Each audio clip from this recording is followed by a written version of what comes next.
ओम श्री सद्गुरुदेव भगवान की जय। सज्जनों, श्री परमहंसाश्रम के अनन्य भक्त हैं संजय सिंह जी, वाराणसी में जिनका मकान है। उन्होंने हमें एक लिंक शेयर किया। अनिरुद्धाचार्य एक कथावाचक हैं। इन लोगों को अगर राम नाम का बिजनेसमैन कहा जाए तो गलत नहीं होगा। इन्होंने अपने एक प्रश्नोत्तरी कार्यक्रम में उस वीडियो में एक माता जी के द्वारा प्रश्न किया गया कि महाराज जी, यथार्थ गीता में लिखा हुआ है कि लहसुन प्याज तामसी भोजन नहीं है,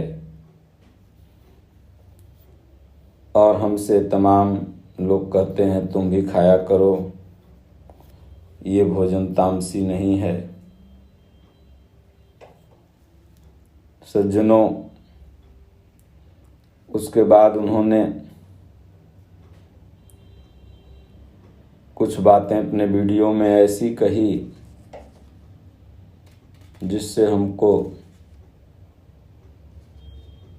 बताना जरूरी हुआ। सबसे पहले तो हम आपको यह बता दें कि यथार्थ गीता की टीका भगवान के आदेशानुसार पूज्य गुरुदेव भगवान ने किया है। महाराज जी का ज़्यादा बल अपने साधकों या स्वयं पर साधना ही का था। महाराज जी लिखनी और बाह्य आडंबरों पर ज़्यादा विश्वास नहीं करते थे और न अपने साधकों को ही कहते हैं करने के लिए। हमारे स्वामी जी का कहनाम है, भजन करो, दुनिया तुम्हें साधु कहे मत कहे, इतना भजन करो कि भगवान साधु कह दें तो तुम साधु हो। न लिखने से कोई बहुत बड़ा संत बनता है, न बहुत बढ़िया वक्ता होने से कोई बहुत बड़ा संत बनता है, बल्कि जिसकी साधना मतलब स्वयं को साधो, मन सहित इंद्रियों को बस में करके जो साधक भजन करता है, अपने आप को साधता है, गुरु महाराज के रास्ते पर बताए हुए चलता है, वो महान है। तो लेकिन भगवान ने कई बार महाराज जी को अनुभव बताया। ये भगवान के आदेशानुसार लिखी गई पुस्तक है यथार्थ गीता। इसमें महाराज जी का अपना कुछ भी मत नहीं है। जो भी मत है वह ईश्वर मत है, भगवान कृष्ण का आदेश है। इसीलिए इस बुक का नाम यथार्थ गीता है। यथार्थ मतलब सही, सत्य, रियल, एक्चुअल। भगवान अर्जुन से क्या कहना चाहते थे? हमारे पूज्य गुरुदेव भगवान ने कहा, आप इस अर्थ को मत मानो। गीता में केवल जो संस्कृत है उसका हिंदी अनुवाद कर लो। ये 17वें अध्याय का 8वां श्लोक है। लेकिन अगर आप इसके पहले भी तमाम श्लोकों में जाएंगे तो आज के जो विचारक हैं, आज के जो धर्मात्मा हैं, या तमाम जो गीता पर टीकाएं लिखी हुई हैं, वो इस श्लोक का सही अर्थ मानने के लिए भी तैयार नहीं है। जैसे 1 मिनट यहाँ मैं आपका लेना चाहूँगा, क्योंकि जब तक इसके पीछे नहीं जाएंगे तब तक आप यथार्थ गीता के मूल बात को नहीं समझ पाएंगे। बाह्य आडंबरों पर इन लोगों की फोकस रहती है। ऐसे जो अपने को तथाकथित धर्म गुरु कह बैठे हैं, छोटे छोटे चैनल बना लिए, 10, 20, 50 फॉलोअर हो गए और फिर एक उपदेश करने लगे, जो कि उपदेश करने की एक अवस्था होती है। भगवान श्री कृष्ण उपदेश करता थे, अर्जुन ग्रहण करता था। जब कोई महापुरुष अपनी इंद्रियों को बस में करके उस ज्ञान को स्वयं फॉलो करता है और भगवान के आदेशानुसार फिर तब उसको समाज में रखता है, तो इसके पहले जैसे आप जाएं तो भगवान कहते हैं ममैव वांसो जीव लोके जीव भूतः सनातन। हे अर्जुन, सब मेरे वंशज हैं। मैं ज़्यादा समय नहीं लूँगा, थोड़ा ही बता के फिर इनके बातों पर चलूँगा। भगवान स्वयं कह रहे हैं सब मेरे वंशज हैं, लेकिन इन पोंगापंथियों वाले लोग पूरे भारत को जाति पाति, ऊंच नीच, छुआछूत के दलदल में फंसा दिया। आज जितने भी महापुरुष हुए, आपने देखा होगा हाल ही में रामानुजाचार्य जी महाराज की 216 फीट की प्रतिमा लॉन्च हुई।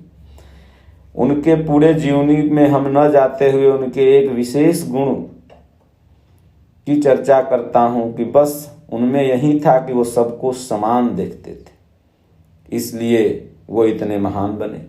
भगवान राम की पूरी जीवनी सबको पता है, लेकिन उस जीवनी में न जाते हुए उनके एक विशेष गुण को मैं आपको स्पष्ट कराना चाहता हूं। बस उनमें एक विशेष गुण था कि समाज में अंतिम पंक्ति के खड़े हुए भक्त को भी उन्होंने वैसे ही लगाया जैसे एक श्रेष्ठ कुल में जन्मे हुए व्यक्ति को कोई लगाता है। तब भगवान सबरी के जूठे खाए। भगवान कृष्ण के जीवन में आप जाएं, मेरे कहने का तात्पर्य है कि जितने भी महापुरुष हुए सबों ने कहा समाज एक है, लेकिन ये बातें कहाँ से आ गई कि यहाँ ऊंच है यहाँ नीच है, तुम मंदिर में जाओ तुम मंदिर में नहीं जाओ। इन्हीं द्वारा जो ये कहते हैं लहसुन प्याज मत खाओ। एक बनारस के कथावाचक हैं, मैं उनका नाम लेना नहीं चाहूँगा। मैं गाड़ी से जा रहा था और वो कहीं पर आमलेट बनवा के अंडा खा रहे थे, तो अंडे की दुकान वाले से कहते हैं कि हमारे अंडा में लहसुन प्याज मत डालना, मैं लहसुन प्याज नहीं खाता हूँ। आप ही विचार करें कि जो छोड़ना चाहिए अंडे को वो तो नहीं छोड़ रहे हैं, मांस को छोड़ना चाहिए, जीव हत्या नहीं करनी चाहिए, तो ये लोग केवल गाय माता को तो धर्म बताएंगे। आप भी मानते हैं, मैं भी मानता हूँ, लेकिन खसी बकरी मुर्गा सूअर भैंसा इन सब चीज़ों को काटने की छूट देंगे और तमाम धर्म स्थानों में इनकी बलियां दी जाती हैं। इन बलि प्रथा पर इन लोगों का क्या कहना है? ऐसी चीज़ों पर ये सब चुप रहेंगे। समाज में जो भ्रांति फैलाए ऐसी चीज़ों पर ये बात नहीं कर सकते। केवल लहसुन प्याज छोड़ दिए, हम हो गए ज्ञानी, हम हो गए धर्मात्मा, हम हो गए भक्त, हमें मिल गए भगवान। अरे अगर लहसुन प्याज न खाने या खाने से भगवान मिल जाते तो कुत्ता तो लहसुन प्याज नहीं खाता है। तमाम प्राणी ऐसे हैं जो लहसुन प्याज नहीं खाते हैं, तो उनको तो भगवान सबसे पहले मिल जाते। तो सज्जनों, यथार्थ गीता का कहनाम यही है कि जो संस्कृत का श्लोक है केवल तुम उसका ट्रांसलेट मान लो तो समाज में सारी भ्रांतियां मिट जाएंगी। जैसे ईश्वरः सर्वभूतानां हृदय देशे अर्जुन तिष्ठति, भ्राम्यान्य सर्वभूतानि यंत्ररूढ़ानि माया। भगवान कहते हैं मैं हृदय देश में रहता हूँ, हृदय में रहता हूँ, लेकिन इन तमाम कथावाचकों से आप देखते होंगे तो तमाम जगह का टूर निकालेंगे, यहाँ का इतना पैकेज है, वहाँ चलो भगवान मिल जाएंगे, ये करो वैसे करो। हम तीर्थों का विरोध नहीं करते, हमने भी भ्रमण किया है, विचरण किया है, तीर्थ में गए हैं, आपको भी तीर्थों में जाना चाहिए, लेकिन ये भगवान का सही स्थान आपको नहीं बताते। ये कभी नहीं कहते कि भगवान आपके हृदय में ही हैं, आप उनको बाहर मत ढूंढो। कबीर साहब ने कहा हृदय में है, भगवान राम ने कहा हृदय में है, कृष्ण भगवान ने कहा हृदय में है, भगवान बुद्ध ने कहा हृदय में है। और ये लोग कहेंगे नहीं बाहर में है, वहाँ जाओ, ये करो, इतना जप करा लो, यहाँ चुनरी गछ लो, पियरी गछ लो, भगवान मिल जाएंगे। भगवान मिलेंगे गीतोक्त साधना के अनुसार। तो सज्जनों, ये अध्याय 17वां का और जो उद्देश्य है, अर्जुन ने भगवान से यही प्रश्न किया था कि प्रभु जो शास्त्र से हट करके क्रियाकलाप करते हैं, ऐसे व्यक्तियों की गति कैसी होती है। ये शास्त्र विधि उत्सृज्य यजन्ते श्रद्धान्विताः तेषां निष्ठा तू का कृष्ण सत्वमाहो रजस्तम। भगवान जो शास्त्र विधि को छोड़कर श्रद्धा सहित यजन करते हैं, उनकी गति क्या होती है, इसी पर भगवान फोकस कर रहे थे।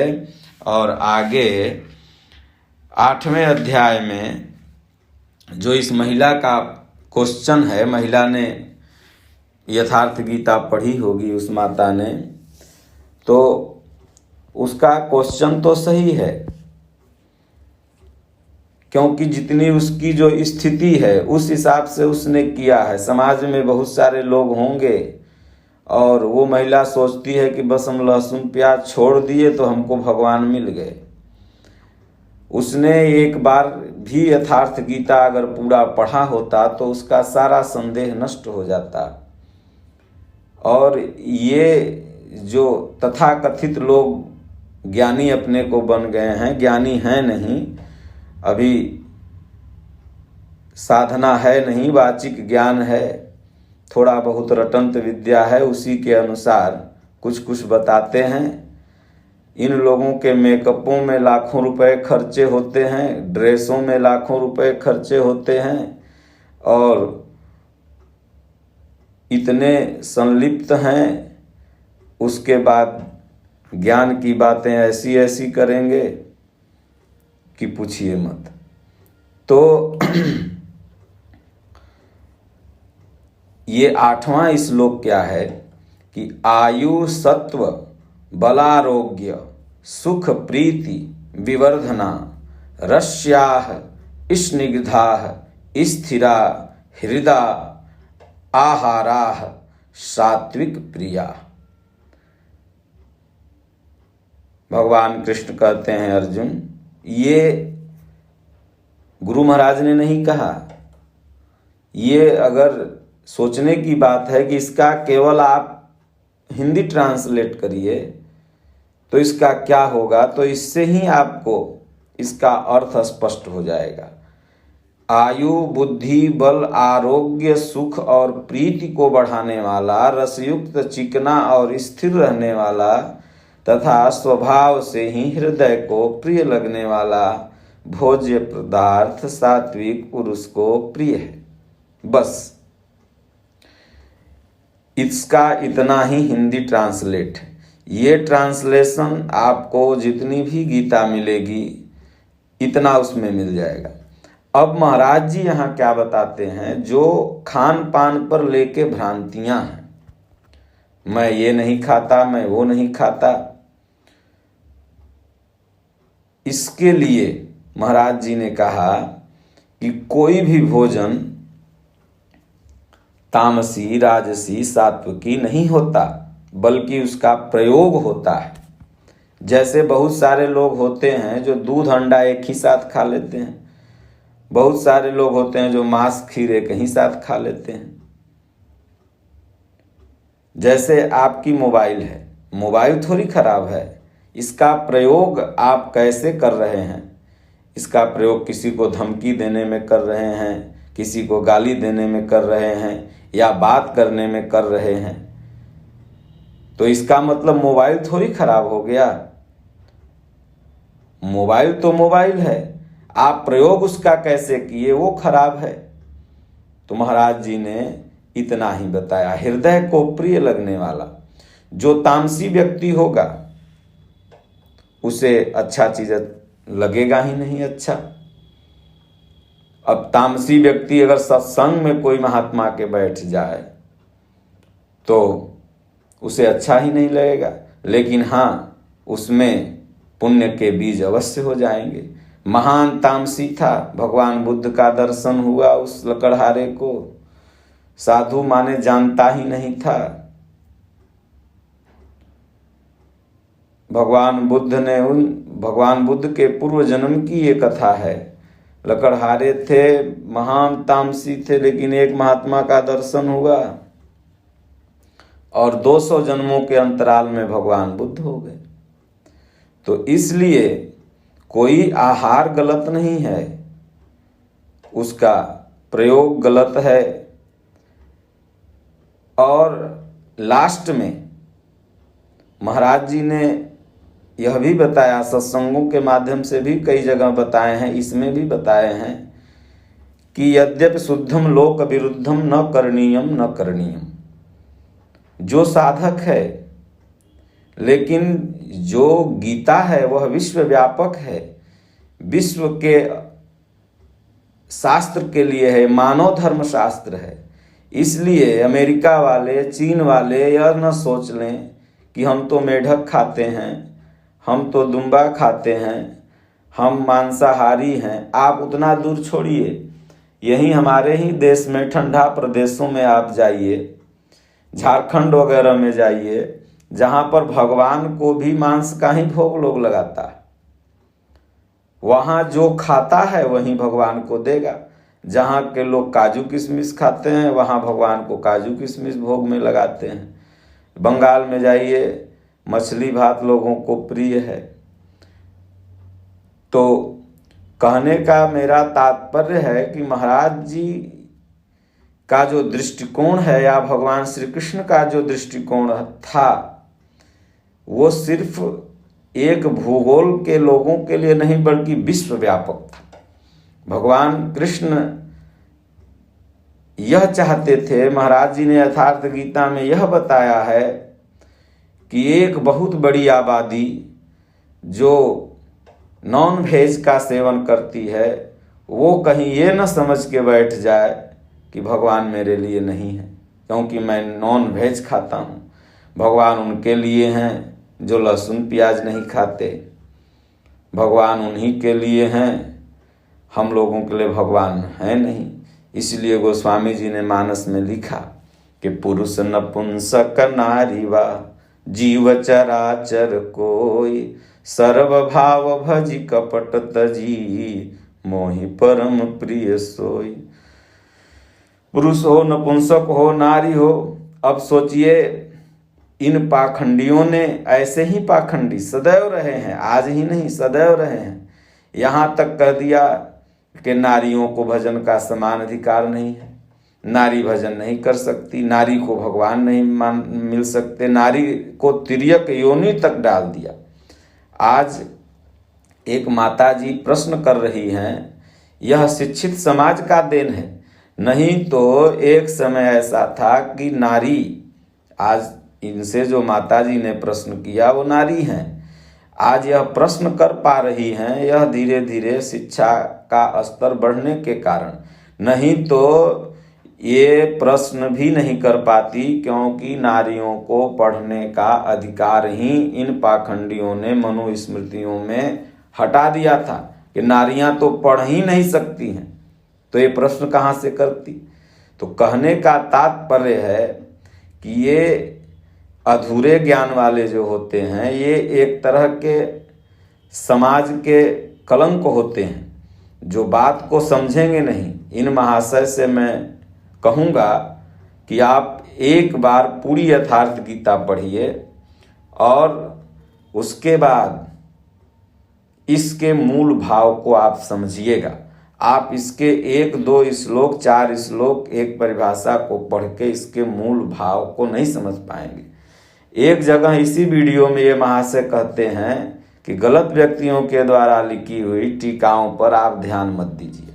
इन्हें पता ही नहीं कि व्यक्ति और महापुरुष में क्या अंतर है।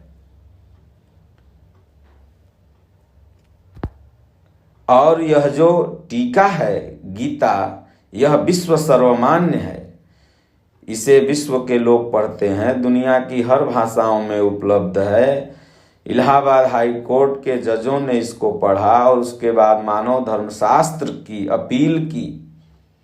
शायद इनको नॉलेज में नहीं होगा तो दे दें। इलाहाबाद हाई कोर्ट की वेबसाइट पर जाकर के ये महाशय पढ़ सकते हैं कि वो जजमेंट क्या था।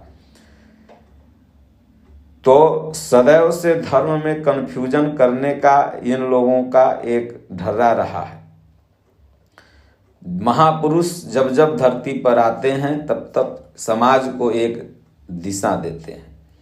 इसलिए ये जब कोई बात आप अपने परिवार के लिए जब बोलते होंगे उस समय आपका मेथड क्या होता है, लेकिन जब वही बात आप अपने पूरे गांव के लिए बोलेंगे तब क्या बोलेंगे? परिवार के लिए बोलेंगे तब आप अपने बच्चे का पक्ष लेंगे, लेकिन वही चीज़ अगर पूरे गांव के लिए बोलेंगे तब आप किसका लेंगे? जो नीति युक्त होगा। तो उसी तरह से ये बात विश्व के लिए भगवान श्री कृष्ण ने बोला है, यथार्थ वाणी है परमात्मा की। तो देश काल और परिस्थिति के अनुसार जिसको जो भोजन मिलता है वो खा के भी भगवान का नाम ले सकता है। लेकिन यहाँ पर महाराज जी ने यह भी बताया कि घर परिवार को जो त्याग कर आराधना में लिप्त हैं, संन्यास आश्रम में पहुंच गए हैं, उनके लिए मांस मदिरा त्याज्य है, क्योंकि ये उत्तेजक होते हैं। ज़्यादा मात्रा में लहसुन प्याज भी त्याज्य है, ज़्यादा नहीं, दवा के रूप में इसका प्रयोग हो सकता है, लेकिन ज़्यादा मात्रा में नहीं। ज़्यादा मात्रा में कोई भी वस्तु आपको हानि ही पहुंचाती है। आप 1 कटोरा घी पी लीजिए, कल से पैखाना चालू हो जाएगा। सात्विकी भोजन था, पैखाना तो नहीं होना चाहिए था लेकिन हो गया। तो ज़्यादा मात्रा में ये गलत है। इसलिए साधकों के लिए महाराज जी ने वर्जित किया। युक्ताहार विहारस्य वाले प्रसंग पर महाराज जी ने फोकस किया कि उतना ही खाओ, उतना ही सोओ, उतना ही जागो, जिससे कि यह योग सिद्ध हो जाए। तो अब ये कहते हैं कि ये शास्त्र सम्मत बातें नहीं हैं, जो कि भगवान से अर्जुन का यही प्रश्न था कि प्रभु जो शास्त्र के विधि को त्याग कर, यानी मनगढ़ंत बातें, ये करो तो ऐसे धर्म नष्ट हो गया, वहाँ छुआ गए। आप इतिहास में अगर जाइए, झांकिए, तो इन लोगों की गलतियों से सोमनाथ मंदिर पर आक्रमण हुआ, मंदिर टूटा। भारत का कोई भी मंदिर नहीं बचा तो इन लोगों की गलतियों से। ये लोग वहाँ के लोगों को जगाने की अपेक्षा ये कहते थे कि तुम लोग चुप मार के बैठो, अभी नारायण आएंगे, ये भोलेनाथ आएंगे, त्रिशूल चला देंगे, ये मुगल मर जाएंगे। यही करते करते 60 करोड़ वाला भारत जो उस समय था, जब 600-700 वर्ष के बाद ये लोग यहाँ से जाने लगे तो भारत में न एक मंदिर बचा। मुसलमान लोग जब जाने लगा, मुगल लोग, एक भी ऐसा प्रतिष्ठित मंदिर नहीं था जिसको इन लोगों ने नहीं तोड़ा। और उसके बाद 30 करोड़ लोगों को या तो धर्मांतरित कर दिए या तो मार दिए। आबादी बची 30 करोड़, और इन्हीं लोग के चलते कुछ ही संख्या में, धार्मिक भ्रांतियों के ही चलते कुछ ही संख्या में अंग्रेज के सिपाही 30 करोड़ लोगों पर शासन कर रहे थे। ये धर्म गुरु जो थे छोटी छोटी, अब आप कहेंगे कैसे, जो धर्म गुरु नहीं, तथाकथित धर्म गुरु। वास्तविक धर्म गुरु तो महापुरुष होता है जो समाज को एक दिशा देता है, पूरे समाज को एक करता है, पूरे समाज को ये नहीं कहता कि भगवान कर देंगे।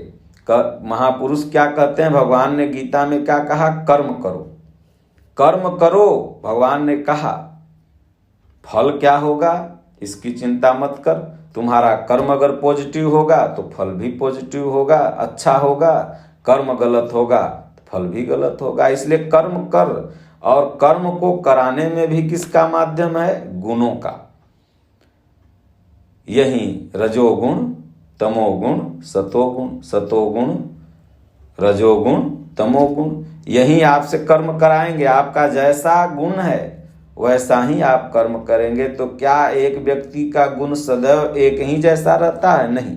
गुणों में स्वभाव के अनुसार, साधना के अनुसार, भजन के अनुसार धीरे धीरे चेंजिंग होता है। जैसे महान कट्टरवादिता में थे अंगुलीमाल वगैरह, रत्नाकर डाकू, लेकिन जब महापुरुषों का संसर्ग आया तो धीरे धीरे में गुण चेंज हो गए। तो भगवान बुद्ध भी अगर ये देखते कि ये तो मांस मछली लहसुन प्याज खाता था, इसको अपनी शरण में मैं कैसे लूं, तो शायद उन महान विभूति का उद्धार नहीं होता, वो केवल मारकाट ही करते रहता।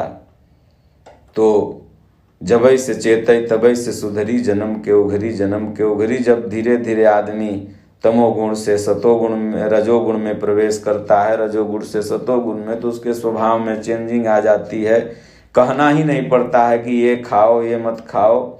हमारे गुरु महाराज के पास हजारों लाखों करोड़ों लोग जाते थे हमारे, और एक एक किलो मांस मछली दारू ताड़ी पीने वाले लोग जाते थे हमारे साथ। कई लोग बिहार से ऐसे गए और किसी को हमारे महाराज जी ने मना नहीं किया। गीता दी, पढ़े, ओम का जाप किए, और आज के डेट में उनके सामने अगर ये सब रख दो तो ताकेंगे नहीं, उठ के चल देंगे, अपने आप छोड़ दिए। तो महापुरुष कोई बताता नहीं है कि ये करो ये मत करो। जब महापुरुष का दर्शन, दर्शन ते अघ जाए, दर्शन से ही सारे पाप नष्ट हो जाते हैं। इसलिए आजकल के जितने भी कथावाचक वगैरह हैं, सब लोग भगवान का ही नाम लेते हैं, लेकिन इन लोगों को गीता पढ़ना चाहिए और कोई तत्वदर्शी महापुरुष के शरण में जा कर के सीखना चाहिए, प्रश्न करना चाहिए। न कि 10 लोग जानने लगें तो अपने ही गुरु बन के बैठ गए और अपने ही धर्म का आवारा नियारा करने लगे। ये महाशय लहसुन और प्याज की उत्पत्ति का भी इस वीडियो में बताते हैं कि जब देवासुर, देवता और असुर मिल के समुद्र मंथन किए थे तो उसमें से कई रत्न निकले थे, तो उसमें अमृत श्रेष्ठ रत्न था, और उस अमृत को राहु पी गया, पीने लगा था, पिया नहीं था पूरा, 2-4 बूंद बेचारा के अंदर गया ही था राहु के अंदर। तो भगवान नाराज होके उसका गर्दन काट दिए, और फिर उस गर्दन से 1-2 बूंद गिरा खून का, एक खून लहसुन बना, एक खून प्याज बना। इसीलिए लोग नहीं खाते। सोचिए कि रक्त से बना इसलिए नहीं खाते हैं लहसुन और प्याज को, और लेकिन जो मांस है, जो स्वयं रक्त है, सुअर खाएंगे, भैंसा खाएंगे। बिहार में आप चले जाइए, तमाम, सब ब्राह्मण तो नहीं, लेकिन उधर मधुबनी साइड में तमाम ऐसे ब्राह्मण, या पूरे भारत में, मतलब कि अब 100 में 80 नहीं 90 कह लीजिए, 90 ब्राह्मणों के यहाँ मांस बनता ही बनता होगा, या नहीं बनता होगा तो वो कहीं न कहीं होटलों में जाके खाते हो, या वो उनका परिवार में कोई नहीं खाता होगा तो एक आध सदस्य लड़के वगैरह अंडा वगैरह जरूर ही खाते होंगे। सोचिए, बूंद से टपका और वो लहसुन बना, खून डायरेक्टली खून नहीं है, लहसुन बन गया, प्याज बन गया, उसको लोग खाते हैं। प्रथम दृष्टया प्राथमिक ज्ञान है, वास्तव में अमृत क्या है, लहसुन क्या है, प्याज क्या है, इसकी साधना में जाएंगे। और सागर मंथन क्या है, राहु कौन है, और उससे ये 2 बूंद खून क्या गिरा, तो वीडियो बहुत लंबा हो जाएगा। उसके लिए आप यथार्थ गीता पढ़िए, पूज्य गुरुदेव भगवान का सत्संग करिए, तो समझ में आ जाएगा। ये संसार ही क्या है, समुद्र है, इसमें मंथन चल रहा है। देवता और असुर दोनों लोग, जो देवता हैं, देवता मतलब भगवान ने कहा 2 भूत सर्गे लोके दैवी आसुरी एवच, दैवी विस्तर सह प्रोक्तम आसुरम पार्थ में शृणु। तो 2 प्रकार के प्राणी हैं, देवता और असुर। ये दोनों मंथन कर रहे हैं। मंथन करते हैं तो जो भजन भाव करते हैं उसको सत्संग रूपी अमृत मिलता है। सत्संग का मतलब उसका जो आत्मा है वो सत्य का संग करने लगती है। जो असुर हैं, जिनका दृष्टिकोण गलत है, उन्हें विषय ही विष मिलता है, मन विषयों में ही डूबा रहता है। इसलिए उन्हें सुरा जब भगवान मोहिनी रूप में आए तो अमृत प्यारा नहीं लगा, वो सुरा सुंदरी ही प्यारा लगने लगी। घड़ा में जो सुरा था, भगवान ने घड़ा को अगल बदल कर दिया। तो एक उसमें थोड़ा जानकार था, लेकिन उसके अंदर जानकारी तो थी लेकिन आचरणिक ज्ञान नहीं था। अब राहु कौन है, जिसके अंदर जानकारी हो और वह जानकारी तो उसके पास सब है, लेकिन वह ज्ञान उसके आचरण में नहीं है, तो वह ज्ञान गले के नीचे नहीं उतरता। वह सत्संग रूपी अमृत गले के नीचे नहीं उतरेगा। तो यही हुआ भगवान का सुदर्शन से गला काट देना। मतलब कि जब कोई ज्ञान आपके दिल में जाएगा, दिमाग में तो है लेकिन दिल में है ही नहीं, दिल में जाएगा तभी वह आचरण में आप उसको फॉलो करिएगा। तो रियल में कहा जाए तो राहु तो यही लोग हैं कि ज्ञान तो इन लोग के पास दिमाग में है, लेकिन वह ज्ञान इनके आचरण में नहीं है। तमाम कथावाचकों की फोटो आप लोगों ने देखा होगा, वायरल हुआ है। कोई विदेश में जाके दारू पी रहा है, कोई कहीं कुछ कर रहा है, कहीं कोई कुछ बोल रहा है, कोई शमशान में मुर्दा जलवा देता है, कोई शमशान में ब्याह करवा देता है, कोई कहता है अल्लाह मौला अल्लाह मौला, कोई कुछ बोलते रहता है। इन लोगों का एक अपना फैक्ट्री है। जैसे कोई फैक्ट्री में 10 करोड़ 5 करोड़ की पूंजी लगा के लोग उससे इनकम कमाते हैं, उस तरह इन लोग अपनी कथाओं में सारा एक सिस्टम बनाए हुए हैं। म्यूजिशियन से लेके, पंडाल से लेके, इलेक्ट्रिक से लेकर के ये व्यास गद्दी वगैरह से लेके सब कुछ ये अपना आते हैं, लेके कथा में पैसा लेते हैं। जैसे सट्टा में लोग जाता है ना, लवंडा लोग नाचने के लिए इतना 1000 लेंगे तो जाएंगे, उस तरह से ये लोग धर्म को सट्टा बयाना बना लिए हैं, सट्टा करते हैं। तो कहने का मेरा तात्पर्य है कि धर्म एक धंधा नहीं है। हमारे यहाँ महापुरुष निःशुल्क उपदेश दिया करते थे और आज भी देते हैं। हमारे आश्रम में कभी ये लोग जाके देखें, रहने से लेके, खाने से लेकर के, यहाँ तक कि धार्मिक ग्रंथों सब कुछ निःशुल्क व्यवस्था पूज्य गुरुदेव भगवान की तरफ से है। किसी भी तरह का वहाँ शुल्क नहीं लिया जाता, न कहीं पर कोई दान पात्र ही रखा हुआ है। दूध भिक्षा में आपको जो है आकाश वृत्ति में दीजिए, नहीं दीजिए, आपसे कोई मांगने वाला वहाँ नहीं है। तो कहने का तात्पर्य है कि राहु कौन है, जो अल्प जानकारी वाला है। इसलिए सत्संग रूपी अमृत, ज्ञान रूपी अमृत उसके दिल में नहीं जाता। और लहसुन प्याज 2 बूंद खून गिर गया और उसको जो नहीं खाए वो हो गया सात्विकी, और जो उसको खाए वो हो गया तामसी। आज विचार किया जाए तो जितने भी लोग मेडिसिन खाते हैं, एक वी फार्मा वगैरह कंपनी में मेरा भक्त है, प्रभुदयाल नाम है, भी उत्तराखंड में है। वो बोला महाराज जी जो कैप्सूल वगैरह बनता है ये सब में किसी न किसी जानवर की चर्बी है। तो आजकल तो एलोपैथ दवाइयाँ भारत का या विश्व का ऐसा कोई भी नागरिक नहीं हो जो अपने जीवन में नहीं खाया हो।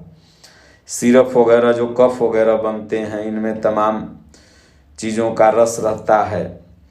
तो कहने का तात्पर्य है फिर भी महाराज जी ने मना किया कि नहीं, साधकों के लिए यद्यप शुद्धम लोक विरुद्धम न करणीयम, दवा वगैरह दवा के रूप में, और ये शरीर भी तो स्वयं एक हाड़ मांस का ही बना हुआ है, लेकिन फिर भी हमारे सनातन संस्कृति की एक परंपरा है कि भेष का मर्यादा होता है।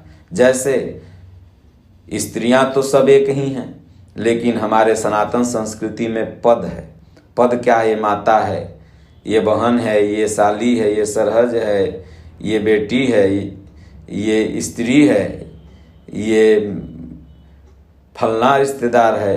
तो एक एक पद मिला हुआ है, तो इसलिए उन पदों की एक गरिमा है।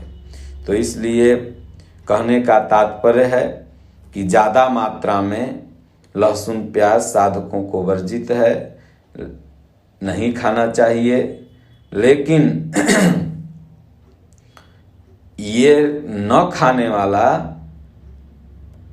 सात्विकी हो गया और खाने वाला तामसी हो गया, ऐसा नहीं। सात्विकी तामसी एक गुण है जो साधना करते करते सहज आप में प्रवाहित हो जाता है। और गृहस्थी जीवन में भगवान कहते हैं कि कोई भी गलती होती है तो मैं माफ़ कर देता हूँ, लेकिन साधक बन के हमारे दादा गुरु महाराज कहे हो छोटी सी भी गलती होती है तो भगवान उसको क्षमा नहीं करते, उसको भोगना पड़ जाता है। एक पंडित जी थे, 1 किलो बैगन ताज़ा ताज़ा बिक रहा था, खरीद के लाए थे, पंडिताइन को दिए, बोले इसका बैगन बरी बनाओ बढ़िया भूज के। बैगन बरी पंडिताइन अपने भंडार घर किचन में बना रही थी। पंडित जी बाहर बैठ के, कुछ जजमान आ गए थे, उनको सलाह दे रहे थे। एक जजमान आया, बोले पंडित जी बहुत दिन से ठेमुना में हमरे दर्द है, कथावाचक साहब क्या करूं। बड़ा कथा करते थे पंडित जी, अनुरुद्धाचार्य जी के तरह, जो गीता को कहते हैं कि ये गलत व्यक्ति के द्वारा लिखी गई पुस्तकों पर आप ध्यान मत दें। यथार्थ गीता एक व्यक्ति ने लिखा है, उनका अपना मत है, इन्हें पता ही नहीं कि यथार्थ गीता भगवान के आदेशानुसार लिखी गई है। शायद अगर 3 बार ये भी पढ़ लें तो इनका जन्म धन्य हो जाएगा, और नहीं तो अगला जन्म में कौवे बनेंगे। काँव काँव अब हम कर रहे हैं, वो समय में कौवे करेंगे। तो इसलिए किसी भी महापुरुष का, अगर इनसे इन माता ने प्रश्न ही कर दिया था, अगर ये संत होते तो इतना कहते कि अभी हमने पूरा बुक नहीं पढ़ा है। क्योंकि जब पूरी बुक किसी का पढ़ी जाए, पूरा विचार सुना जाए, उसके बाद तब निष्कर्ष में जाना अच्छा रहता है। अब कोई एक चीज़ इन्होंने सुना और उस पर पूरा मंतव्य दे डाला। सुप्रीम कोर्ट के नियम, हाई कोर्ट के आदेश को भी खारिज कर दिया, विश्व गौरव सम्मान पत्र जो यथार्थ गीता को मिला है उसको भी खारिज कर दिया। तमाम चीज़ें गीता प्रेस में भी, इससे अभी नई वाली जो गीता छप रही है तो यथार्थ गीता की तमाम चीज़ें उसमें हमने देखा कि लिखा हुआ है। पहले जो नहीं था, मेरे पास दोनों बुक है वो, जिसमें वो चीज़ नहीं था। अब यथार्थ गीता की कुछ कुछ चीज़ें, पहले महात्मा लोगों के सत्संग अलग हुआ करते थे, लेकिन यथार्थ गीता जब से प्रकाश में आई तब से अब थोड़ा जाति पाति छुआछूत पर इन लोगों का कमेंट कम रहता है, पहले बहुत रहता था। तो कहने का तात्पर्य है, यथार्थ गीता जब से आई धर्मांतरण पर रोक लगा। जहाँ पर घोर धर्मांतरण हो रहा था, चंदौली वगैरह बिहार में कई जगह हमने यथार्थ गीता पाठ करवाया, वहाँ के लोगों ने सुना। एक क्रिश्चियन से मेरी मुलाकात पटना में हुई, वो मेरा सत्संग सुन रहे थे अपने फ्लैट में से, और उसके बाद वो जब सत्संग समापन हुआ तो हमसे आके मिले। वो कहे महाराज जी अगर ऐसी ही बातें समाज के प्रत्येक संत रखने लगें तो शायद आने वाली पीढ़ी कोई क्रिश्चियन और इस्लाम धर्म को नहीं कबूलेगा, क्योंकि हम लोग इसलिए क्रिश्चियन बन गए कि आपके मंदिरों में जाने का हमें छूट ही नहीं था। आप क्यों हरिजन से जात से रविदास थे, बहुत पढ़े लिखे, झारखंड में जॉब करते हैं। तमाम लोग इसलिए धर्म हिंदू धर्म छोड़ के चले गए क्योंकि इनमें उनको ये नहीं लगा कि हमें सम्मान मिल रहा है, बल्कि उनको ये लगा कि ईंटा जोड़ते समय मैं था, मिस्त्री में मैं था, प्लास्टर करने में मैं था, झाड़ू पोछा करने के लिए मैं था शुरू में, लेकिन जब वह मंदिर बन के तैयार हो गया तो उसमें मैं नहीं जा सकता क्योंकि मैं रविदास हूँ, तो इसलिए मैं ऐसे धर्म में क्यों रहूँ। तो इन लोगों को सोचना चाहिए कि ऐसी भावना हमारे हिंदू समाज के किसी भी नागरिक में आप उत्पन्न होने मत दीजिए। भगवान राम के तरह रहिए कि सबरी ने जब चीख चीख के बैर रखा था, अब प्रभु के सामने कर दिया तो लक्ष्मण जी तो नाक टेढ़ा कर लिए, लेकिन प्रभु मुस्कुरा मुस्कुरा के बड़ाई करके खाए। उस सबरी के दिल पर क्या गुजरा कि वाह रे प्रभु, आप मेरे भी हैं। आप अपनत्व का एहसास उसको दिलाइए, यह न कि परायापन का एहसास दिलाइए। अगर प्रभु नहीं खाते, कहते तुम नीच जात की हो, केवल हमें सुग्रीव का पता बता दो, मैं केवल पता लेने आया हूं तुमसे, तुम्हारा भोजन नहीं खाने आया हूं, तब क्या होता? वो सबरी बेचारी टूट जाती। कितने दिन से उनका इंतजार कर रही थी, वो भावना उसका खत्म हो जाता। आज यही हुआ, इसीलिए इटली से यहाँ ईसाई नहीं आए हैं, अरब से यहाँ मुसलमान भी नहीं आए हैं। धार्मिक कुरीतियाँ और इन मनुस्मृतियों के चलते, जो वास्तविक मनुस्मृति नहीं है, ढोंग नीति है, ढोंग स्मृति उसको कहा जाए, टूट स्मृति उसको कहा जाए। मनुस्मृति तो गीता है, जो मनु भगवान कहते हैं कि मैंने सूर्य से कहा, सूर्य ने इनसे कहा, विस्तार में नहीं जाएंगे तो समय ज़्यादा लंबा हो जाएगा।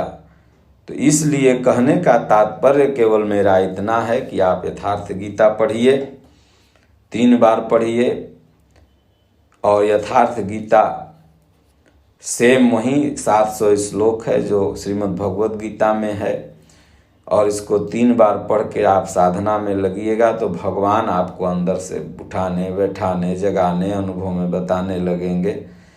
और नहीं तो ये नहीं खाओ वो नहीं खाओ, यह करते करते जिंदगी भर एक दिन आँख मुना जाएगी, शरीर चला जाएगा। फिर आज आदमी हो तो ये नहीं खा रहे वो नहीं खा रहे, कल कुकुर बन जाओगे तो वह खाना पड़ेगा। इसलिए बोलो गुरुदेव भगवान की जय। जब पंडित जी उपदेश दे रहे थे कि बैगन नहीं खाना चाहिए, बाता है तुम्हारे गोड़ में दर्द है तो बैगन छोड़ दो, बैगन में बहुत दर्द होता है, बैगन में बहुत बाता है, ठंडा है। तो पंडिताइन अंदर से सुन रही थी, कथावाचक की पत्नी। जितने भी कथावाचक हैं ये लोग बियाह भी किए रहे, एकाक कथावाचक होंगे जो बियाह नहीं किए होंगे, नहीं तो 99% कथावाचक आप लोगों जैसे शादी विवाह किए होते हैं। हो सकता है ये अनिरुद्धाचार्य की भी शादी हुई ही होगी, आप लोग पता लगाइएगा। तो लेकिन ये लोग मंच पर कभी ऐसा फोकस नहीं करते कि हम लोग भोगी हैं और अपने आप को सबसे बड़ा जोगी ही समझते हैं। तो पंडिताइन सुन रही थी, कथावाचक की पत्नी, और बैगन जो लाए थे सब्जी बनी हुई थी, लेकिन बैगन की इतनी हिनाई उन्होंने कर दिया कि उसको ले आके डस्टबिन में डाल दी। कुछ देर बाद जब जजमान लोग चले गए कथावाचक के, तो कथावाचक भोजन करने के लिए आए, तो दाल चावल लाके रोटी रख दी बगल में। तो बोले भाई ताज़ा बैगन लाए थे, उसको क्या किया तुमने? तो उसने कहा पंडित जी वो तो हमने फेंक दिया डस्टबिन में। बोले क्यों? बोले आप ही तो कह रहे थे कि बैगन बाता है, बैगन में गैस होता है, बैगन ठंडा होता है, बैगन से ठेहुना के दर्द होता है। जब बैगन इतना खराब है तो हमने फेंक दिया। तब जाके कथावाचक बिगड़े पंडित आए, इनको बोले धस ससुर, ये चौका के बाद चौकी में क्यों ला दी, चौकी के बाद चौका में क्यों लाई, चौकी पर हम जो बोल रहे थे वो बात चौका में मत लाओ। अर्थात इन लोग का कहना कुछ और है और करना कुछ और है, कथनी कुछ और है, करनी कुछ और है। इसलिए मानस में सर्वप्रथम गोस्वामी जी ने ही लिख दिया कि कहता तो बहुता मिला, गहता मिला न कोई। कहने वाला, उपदेश देने वाला लाखों मिलता है, लेकिन जो उसको ग्रहण करे वही महान है। और इसलिए जितने भी ये कथावाचक हैं, कुछ दिन महापुरुष की सेवा करें, तब इन्हें समझ में आएगा ज्ञान क्या है, ध्यान क्या है, योग क्या है। और नहीं तो रटंत विद्या से काम नहीं चलेगा। बोलो गुरुदेव भगवान की जय।